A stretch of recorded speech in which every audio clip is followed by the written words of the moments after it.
Hello नमस्कार, हमारे YouTube channel पर आपका स्वागत है। हम लोग यहाँ पे 11th क्लास का कुछ रिवीजन कर रहे थे। यहाँ पे रिवीजन क्यों कर रहे थे, उसका रीज़न था कि कुछ दिनों से यहाँ पे क्या है, बारिश की वजह से छुट्टियाँ चल रही हैं, बच्चों का नुकसान नहीं हो, तो जो चीज़ें पढ़ा रखी थी उनको यहाँ से रिवाइज करवा रहे हैं ताकि बच्चे आराम से कंटिन्यू छुट्टियों में पढ़ते रहें। तो हमने जो यहाँ पे मैथमेटिक्स 11th क्लास में जो टॉपिक स्टार्ट किया था वो था बाइनोमियल थ्योरम। बाइनोमियल थ्योरम मतलब द्विपद प्रमेय। द्विपद प्रमेय में मैंने बहुत सारी चीज़ें बात करी थी, बहुत सारी बातें करी थी। अब देखो द्विपद प्रमेय में अब आगे क्या करना है। द्विपद प्रमेय मैंने आपको यहाँ पे एक फॉर्मूला दिया था। क्या दिया था? एक फॉर्मूला बताया था कि जो फॉर्मूला है, चाहे वो कितनी पावर का आपको फॉर्मूला बनाना है, ये फॉर्मूला उसके लिए एक फॉर्मूला क्रिएट कर देगा। मान लो हमारे को चाहिए कि x + 9 की पावर 8, इसका फॉर्मूला क्या बनेगा, तो ये भी फॉर्मूला आप बना सकते हो। इसके लिए हमने एक आपको कॉमन एक फॉर्मूला दे दिया। फॉर्मूला क्या था? x + a की पावर n इक्वल टू क्या था? nc0 x की पावर n और a की पावर 0। आगे हम बढ़ते हैं, क्या मिलेगा? nc1 x की पावर n-1 और a की पावर 1। और आगे बढ़े, क्या मिला? nc2 x की पावर n-2 और a की पावर 2। ऐसे हम आगे बढ़ाते गए इसको, और क्या मिलता गया? NCN x की पावर n-n और a की पावर n, ये फॉर्मूला। अब देखो इस फॉर्मूले पे हमने कल चर्चा करी थी, और इस फॉर्मूले में एक समस्या आ रही थी। क्या आ रही थी? एक समस्या आ रही थी कि बार बार ये जो NC0, ये जो कोफिशिएंट्स है ना, NC1 NC2, इनकी वैल्यू कैलकुलेट करने में थोड़ी सी कैलकुलेशन बढ़ रही थी। क्या हो रहा था? कैलकुलेशन बढ़ रही थी। सर बाकी चीज़ें तो बहुत सही है, फॉर्मूला भी मेरे को अच्छा लगा, आसान लगा, इससे हम किसी का भी फॉर्मूला बना सकते हैं, लेकिन यहाँ पे समस्या सिर्फ एक ये है कि इनकी वैल्यू कैलकुलेट करते हैं तो वैल्यू बहुत ही क्या होता है, इसमें कैलकुलेशन थोड़ी सी हार्ड है। यहाँ पे मल्टीप्लीकेशन ज़्यादा करना पड़ रहा है, टाइम कंज्यूमिंग ज़्यादा है। कुछ ऐसा बताओ ताकि इस कैलकुलेशन से बचा जा सके और हम इजीली इस चीज़ को क्या कर लें, हजम कर सके। क्लियर है ना? तो देखो क्या है, इस कैलकुलेशन को इजी करने के लिए एक पास्कल ट्रायंगल लॉ आया। क्या आया? पास्कल का त्रिभुज नियम। पास्कल लॉ, ये पास्कल ट्रायंगल लॉ क्या करेगा, ये आपको डायरेक्ट उनकी वैल्यू दे देगा। जो NC0 NC1 NC2 ये जो कोफिशिएंट्स हैं, ये जो गुणांक हैं, इनकी वैल्यू आपको डायरेक्ट ये ट्रायंगल उठा के देगा। सिर्फ और सिर्फ आपको समझना क्या है कि इस ट्रायंगल को बनाना कैसे है। अगर आपने एक बार ट्रायंगल बना लिया तो आप आराम से इनकी वैल्यू वहां से उस ट्रायंगल से बना के, ट्रायंगल से उठा के वैल्यू पुट कर दोगे वहां पे। आपको कैलकुलेट करने की जरूरत नहीं पड़ेगी, आपको NCR का फॉर्मूला नहीं लगाना पड़ेगा। NCR का जो मैंने फॉर्मूला बताया था, n factorial divided by n minus r factorial multiply r factorial, इस फॉर्मूले को आपको नहीं लगाना पड़ेगा और आप डायरेक्ट इस ट्राइंगल से कोफिशिएंट्स की वैल्यू उठाओगे और अपने क्वेश्चन में पुट कर लोगे और आपका काम हो जाएगा, कैलकुलेशन आपकी इजी हो जाएगी। तो बोलोगे सर देरी नहीं करते हुए आप इस ट्राइंगल को बनाना मुझे सिखाओ, कैसे हम बनाएंगे? देखो ट्राइंगल बनाने के लिए सबसे पहला एक काम करो, आप 1 लिखो। क्या लिखो? 1। ये आप ध्यान से देखोगे तभी इस ट्राइंगल को आप बना सकते हो। ऐसे आपको लाइन खींचनी है। क्या करना है? लाइन खींचनी है। पहली लाइन आप भले ही छोटी खींच लो, लेकिन दूसरी लाइन उससे बड़ी खींचनी पड़ेगी, और तीसरी लाइन उससे और बड़ी, चौथी लाइन उससे और बड़ी, और ऐसे आगे चलते चलते हमारे को लाइन बढ़ाती जानी है। सेकेंड, अब हमें क्या करना है, इस 1 से हम ट्राइंगल बनाएंगे तो कुछ एक इधर 1 लाना पड़ेगा, एक इधर। अभी तो देखो ट्राइंगल का शेप दिख रहा है ना, देखो ट्राइंगल बनता हुआ नजर आ रहा है ना। तो कुल मिला के जो 1 को सेट करना है वो कैसे करना है आपको समझ में आया। ऊपर अगर 1 को सेट कर दिया तो नीचे वाले 2 1 आएंगे, वो कैसे आएंगे, इधर ट्राइंगल की साइड जैसे और इधर ट्राइंगल की साइड जैसे। ऐसे ही हमें आगे करना है। तो अपन स्टार्टिंग से इस चीज को देखते हैं। सबसे पहले हमने 1 लिखा और एक लाइन खींची, इसके बाद मैंने ट्राइंगल बनाते हुए 2 1 लिखे और लाइन खींच दी। आगे की एक और लाइन बनाई, फिर हमने एक और लाइन बना दी। लाइन की साइज थोड़ी थोड़ी हम करके बढ़ाते जाएंगे। ये ट्राइंगल बनाने में अगर आपको बनाना आ गया तो ज़्यादा टाइम नहीं लगेगा, ज़्यादा टाइम नहीं लगेगा। ट्राइंगल बना तो आपका क्वेश्चन सॉल्व है, क्योंकि आपको कैलकुलेशन नाम की चीज़ फिर करनी ही नहीं पड़ेगी ज़्यादा, क्योंकि यहाँ से आपको डायरेक्ट वैल्यू, आपको वो जो भी वैल्यू है जो आपको चाहिए है वैल्यू, वो यहाँ से आपको डायरेक्ट मिल जाएगी। क्लियर है ना? तो सबसे पहले एक काम करो, इन लाइनिंग को कर लो ताकि आपको क्या कंफ्यूजन नहीं हो, सिली मिस्टेक्स नहीं हो, तो इसलिए हमने क्या किया, इन लाइंस को बना लिया। अब क्या करना है, हमें इसको ट्राइंगल बनाना है, तो एक वन मैंने इधर किया और एक वन मैंने इधर किया। अब देखो जैसे ही आपको दो वन के बीच में गैप दिखाई दे, वहां पे आपको क्या लिखना है, उन दोनों को ऐड करके लिखना है। इसको ट्राइंगल बनाने के लिए यहाँ पे वन लेके आया, ट्राइंगल बनाने के लिए यहाँ पे वन लेके आया। इन दोनों वन के बीच में नेक्स्ट लाइन में कुछ गैप है, इन दोनों वन के जस्ट बीच में नेक्स्ट लाइन में कुछ गैप है, तो इस नेक्स्ट लाइन में ये जो गैप भरेगा, इन दोनों नंबर्स को ऐड करने के बाद जो आएगा वो यहाँ भरना पड़ेगा। वन और वन को हमने ऐड किया, कितना आया, 2 आया। थर्ड लाइन हमारी कंप्लीट हुई। चौथी लाइन में हम क्या करेंगे, हमने वापस से एक वन लिया और इधर भी एक वन लिया। वापस आपको कहीं पे भी दो नंबर के बीच में गैप मिले नेक्स्ट लाइन में, तो हम क्या करेंगे, उन दोनों नंबर्स को ऐड करके लिखेंगे। इन दोनों नंबर के बीच में नेक्स्ट लाइन में गैप है, जस्ट बीच में एक गैप है, वहां पे हम इन दोनों का सम लिखेंगे। इन दोनों का सम कितना होगा, 3। इन दोनों के नंबर के बीच में गैप है, कितना आएगा, 3। वापस हमारे ट्राइंगल को बड़ा करते जा रहे हैं, एक एक वन बढ़ाते जा रहे हैं। इन दोनों के बीच में गैप है, दोनों का सम कितना है, दोनों का योग कितना है, 6। इन दोनों को ऐड करेंगे, सॉरी इन दोनों का योग 4, इन दोनों का योग 6 और वापस से कितना है, 4। बोलोगे सर ये क्या बना रही है, ये आपको ट्राइंगल बनता हुआ नजर आ रहा है, इसीलिए इसका नाम क्या है, ट्राइंगल लॉ। पास्कल ने दिया था इसलिए पास्कल ट्राइंगल लॉ। आगे क्या आएगा, ये 1। इन दोनों को ऐड करेंगे तो 5 आएगा, इन दोनों को ऐड करेंगे तो 10 आएगा, इन दोनों को ऐड करेंगे तो 10 आएगा, इन दोनों को ऐड करेंगे तो 5 आएगा। और आगे बढ़ते हैं, हमने 1 को एक और लगाया, एक और 1 इधर भी लगाया।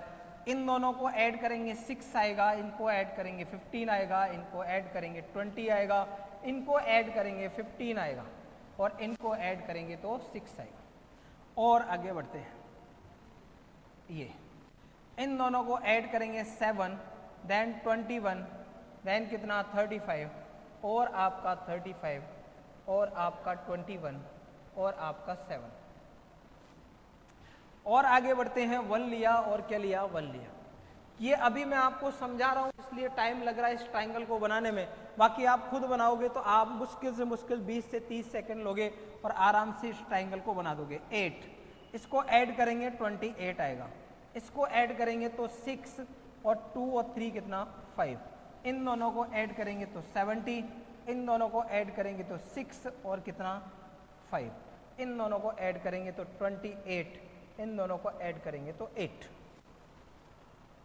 अब देखो आगे क्या है, ये रहा 1 और ये रहा आपका 1। वापस से वही सेम काम करना है, दोनों को ऐड करेंगे 9 आएगा, दोनों को ऐड करेंगे 36 आएगा, दोनों को ऐड करेंगे 8 से 14 की 4, 5 और 2 7, 7 और 1 8, 84 आएगा। इन दोनों को ऐड करेंगे तो 0 आएगा, सॉरी 0 और 6 आएगा और इन दोनों को ऐड करेंगे 7 5 12 आएगा, इसको तो 6 आएगा, 5 7 5 12 आएगा। इन दोनों को ऐड करेंगे 8 से 14 की 4, 7 और 1 8, 84 आएगा और ये आपका 36 आएगा और ये आपका 9 आएगा। इतना बड़ा हमने ट्राइंगल बना लिया। ये जो है ट्राइंगल ये n = 1 के लिए है, ये वाली जो वैल्यू है वो n = 2 के लिए है, ये वाली वैल्यू n = 3 के लिए है और ये वाली वैल्यू n = 4 के लिए है, n = 5 के लिए है, n = 6 के लिए है और n = 7 के लिए है और n = 8 के लिए है और n = 9 के लिए। यहां से आपका 9 पावर तक काम चल गया, 9 पावर तक आपको वैल्यू कैलकुलेट नहीं करनी पड़ेगी और आप आराम से क्या कर सकते हो, यहाँ पे वैल्यू निकाल सकते हो, डायरेक्ट फॉर्मूला बना सकते हो। बोलोगे सर इसका एक एप्लीकेशन बताओ कैसे क्या होगा। एक काम करते हैं, एक एग्जांपल लेते हैं। यहाँ पे एग्जांपल क्या है, अगर आपको मान लो x प्लस 2 की पावर, x प्लस 2 की पावर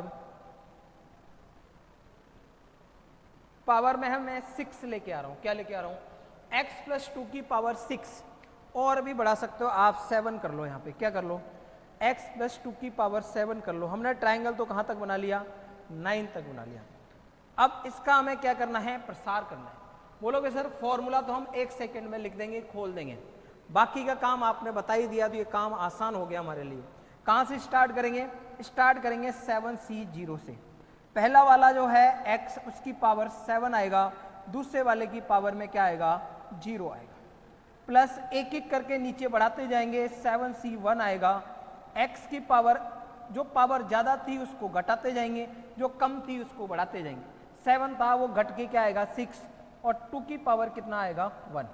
आगे बढ़ते हैं 7C2 आएगा, x की पावर 5 आएगा और 2 की पावर 2 आएगा।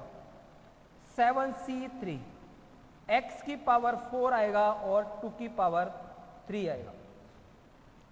7C4 x की पावर 3 आएगा और 2 की पावर 4 आएगा।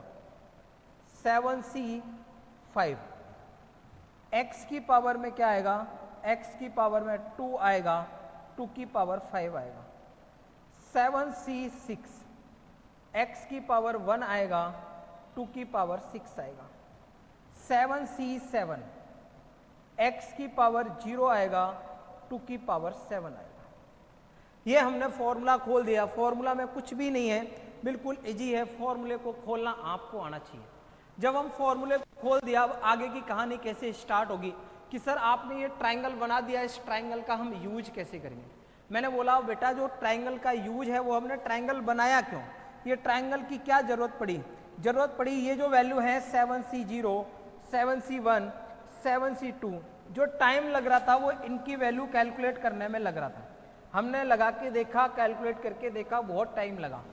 अब अगर इसका कैसे भी करके टाइम बच जाए, कुछ इजी मेथड आ जाए, कुछ डायरेक्ट इसकी वैल्यू पता चल जाए तो हम क्या करेंगे, हमारे लिए काम आसान हो जाएगा। क्लियर है ना? तो बोलोगे सर n=7 है तो आप 7 वाली लाइन में जाओ। 7 वाली लाइन ये रही और इसके ये रहे कोफिशिएंट। जो पहले नंबर पे आ रहा है 7C0, ये जो पहला वाला लिखा हुआ है किसकी वैल्यू है? 7C0 की। सेकेंड वाला लिखा हुआ है ये किसकी वैल्यू है? 7C1 की। थर्ड वाला लिखा हुआ है वो थर्ड नंबर पे जो आ रहा है उसकी वैल्यू है। फोर्थ नंबर पे लिखा है जो फोर्थ वाले की वैल्यू है। फिफ्थ वाले पे फिफ्थ वाले की वैल्यू है। ऐसे ही आगे इन सारे कोफिशिएंट्स की वैल्यू आपको पता है, आप डायरेक्ट वहां से उठाओ, नीचे पुट करो, काम हो जाएगा। पहले वाले की वैल्यू कितनी है? 1। x की पावर कितना है? 7 और 2 की पावर 0 है, क्या आएगा? 1। आगे वाले की वैल्यू कितनी है? 7 है सर। ये क्या है? x की पावर 6, ये क्या है? 2। अगले वाले की पावर क्या है? 21 वैल्यू। x की पावर कितना है? 5 और ये कितना हो जाएगा? 4। फिर आगे अपन क्या मिल रहा है हमें? 21 के बाद 35 मिल रहा है। x की पावर में 4 है, 2 की पावर 3 8 होता है। फिर आपको 35 के बाद वापस 35 मिलेगा और x की पावर में क्या है? x की पावर में 3 है और 2 की पावर 4 कितना होता है? 16। फिर आपको आगे मिल रहा है 21, x स्क्वायर है, ये आपका 32 है। फिर आपको मिलेगा 7, x की पावर 1 है और क्या है? 2 की पावर 6 कितना होता है? 64 प्लस इसकी वैल्यू 1 है, x की पावर 0 1 है, 2 की पावर 7 128 है। बेटा अब आपको कुछ ही नहीं करना, 2 लाइन में आपका आंसर आया, एक लाइन थोड़ा सा और आगे बढ़ा देना और उस लाइन में आपको क्या करना है, ये तो x की पावर 7 बनेगा, 7 2 को मल्टीप्लाई करोगे 14 आएगा, 21 4 को करोगे 84 आएगा, 35 8 को मल्टीप्लाई करना है, 16 को करना है, 21 32 को करना है, इनको सबको मल्टीप्लाई करके रख दोगे तो ये आपको किसका फॉर्मूला मिल गया कि सर x प्लस 2 की पावर 7 में जो कुछ भी आगे आने वाला है, जो कुछ भी पद आपके आएंगे वो आपने सारे के सारे निकाल के यहाँ पे रख दिए। क्लियर है ना? तो ये कुछ है द्विपद प्रमेय। द्विपद प्रमेय में थोड़ी सी एक दो चीजें और डिस्कस करने के लिए हैं, वो हम डिस्कस करेंगे और ये चैप्टर आपका ऑलमोस्ट सारा का सारा रिवीजन इसमें आ जाएगा, सारे के सारे आप क्वेश्चंस कर सकते हो। छोटा सा चैप्टर है, एक एक्सरसाइज है आपके एनसीईआरटी में। क्लियर है ना? तो देखो एक दो चीजें अगर यहाँ नोटिस करो तो आपको समझ में आएगा कि सर देखो आप जो पीछे से जो सबसे लास्ट वैल्यू होती है और आगे से जो पहले वाली वैल्यू होती है, इन दोनों की वैल्यू हमेशा 1 रहती है। देखो आप कहीं पे भी देख लो, सबसे लास्ट में क्या है? 1। स्टार्टिंग कहां से हो रही है? 1 से। सबसे लास्ट में क्या है? 1। स्टार्टिंग कहां से हो रही है? 1 से। एक चीज तो ये नोटिस करी हमने क्या कि NC0 स्टार्टिंग में होता है, लास्ट में NCN होता है, तो आप स्टार बना के लिख सकते हो। क्या लिखोगे? स्टार बना के क्या लिखोगे साहब, कि हम स्टार बना के लिखेंगे कि NC जो 0 है वो ऑलवेज क्या होता है, 1 होता है, और NB ऑलवेज क्या होता है, 1 होता है। इन दोनों को आप क्या स्टार बना के कहीं लिख लो। एक चीज समझ में आई कि पीछे से सबसे लास्ट वाला, सॉरी सबसे लास्ट में जो है वो और सबसे जो स्टार्टिंग में है वो, इन दोनों की वैल्यू क्या आती है, 1 आती है। एक चीज और नोटिस करेंगे, देखो जब हमारे पावर में क्या था, हमारे पावर में 5 था, तो सेकंड एलिमेंट स्टार्टिंग से 5 था और पीछे से सेकंड एलिमेंट क्या था, 5 था। आपको ये टेबल की जरूरत भी बहुत कम पड़ेगी, इस ट्राइंगल की भी जरूरत बहुत कम पड़ेगी, क्लियर है ना। तो देखो सबसे स्टार्टिंग में क्या था आपका 1 1 से स्टार्ट हुआ था, एंड हुआ था, सेकंड वाला नंबर किसके इक्वल आ रहा है, n के इक्वल आ रहा है। जो भी n होगा सेकंड वाला नंबर वही होगा। मतलब क्या है कि सर NC जो 1 है, NC1 आगे से सेकंड नंबर पे और पीछे से सेकंड नंबर पे क्या आएगा, NCn होता था, NCn-1। इन दोनों की वैल्यू कितनी होने वाली है, इन दोनों की वैल्यू n के इक्वल होने वाली है। क्योंकि जो पहला वाला जो ये सेकेंड जो नंबर है ये किसकी वैल्यू होती है, कौन से नंबर पर आता है, ये NC0, ये NC1 होता है, ये NCn होता है, उससे जस्ट पीछे क्या होता है, NCn-1 होता है। सॉल्व करोगे तो यही वैल्यू आपको मिलने वाली। ये दो एक चीजें देखने वाली थी वो हमने देखी, और हमने यहाँ पे किसका एप्लीकेशन देखा, हमने जो फॉर्मूला आपको एक बताया था द्विपद प्रमेय में उसका एप्लीकेशन देखा, सारी की सारी चीजें यहाँ पे देखी। अब एक दो चीजें और हैं वो हमें डिस्कस करनी है, क्लियर है ना, ये चीज समझ में आई, बिल्कुल साहब आई। आगे बढ़ते हैं। देखो बरसात के टाइम पे आपने एक केचुआ देखा होगा, क्या केचुआ, केचुआ कई बार क्या होता है अपना बड़ा रूप ग्रहण कर लेता है, कई बार क्या होता है सिकुड़ जाता है। वैसे ही मैथमेटिक्स में जो केचुए का काम करता है वो कौन करता है, सिग्मा करता है। क्या करता है, नाम उसका है सिग्मा। अगर मैंने ये बनाया तो ये इसका मतलब क्या, ये मैथमेटिक्स का केचुआ है। जो बरसात में नॉर्मल जो केचुए होते हैं उस तरीके से ये केचुए का काम करता है मैथमेटिक्स में। कि सर कैसे करता है, कि कोई बहुत लंबा चौड़ा कोई एक्सप्रेशन लिखा हुआ है उसको समेट के छोटे में लाके खड़ा कर देगा और बोलेगा भैया हमारा ये वाला रूप है। क्योंकि केचुआ भी आपने देखा है जब चलता है तो बहुत बड़ा, फिर वापस सिकुड़ जाता है, छोटा सा हो जाता है। वैसे ही कुछ यहाँ पे है, ये जो सिग्मा है इसका नाम क्या है, इस केचुए का नाम है सिग्मा।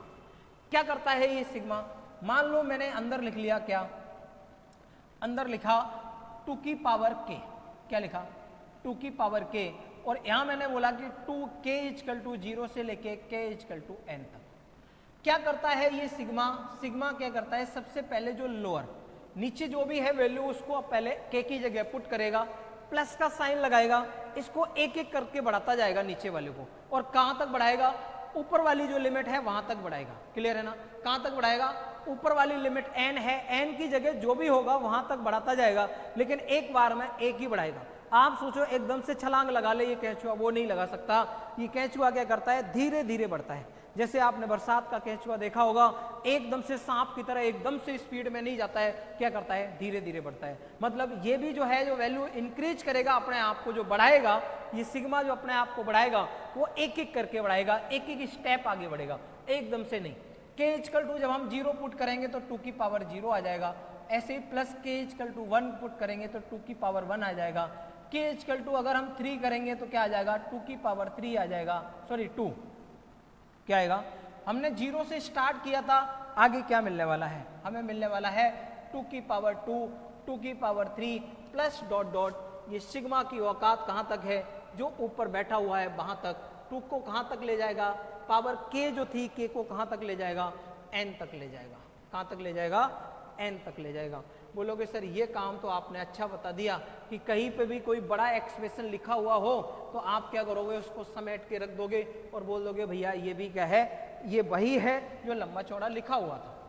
बोलोगे सर एक काम कर दो, आपने एक फॉर्मूला लिखाया था उसको भी थोड़ा छोटा कर दो क्योंकि काफी लंबा तक जाता है n तक, और n की वैल्यू मान लो 20 है तो उस फॉर्मूले को लिखते लिखते कहाँ तक ले जाना पड़ेगा, हमें 20 तक। इसको कुछ शॉर्ट फॉर्म बता दो, इसका कोई कैचुआ फॉर्मेट बता दो ताकि हम लिख दें, हमारा भी क्या बच जाए, थोड़ा सा पेज बच जाए।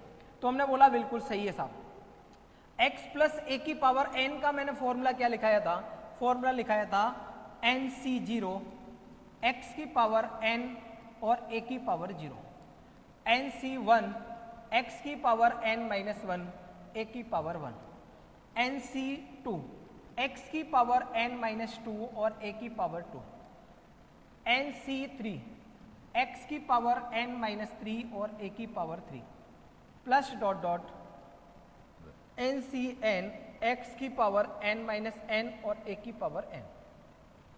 ये फॉर्मूला था।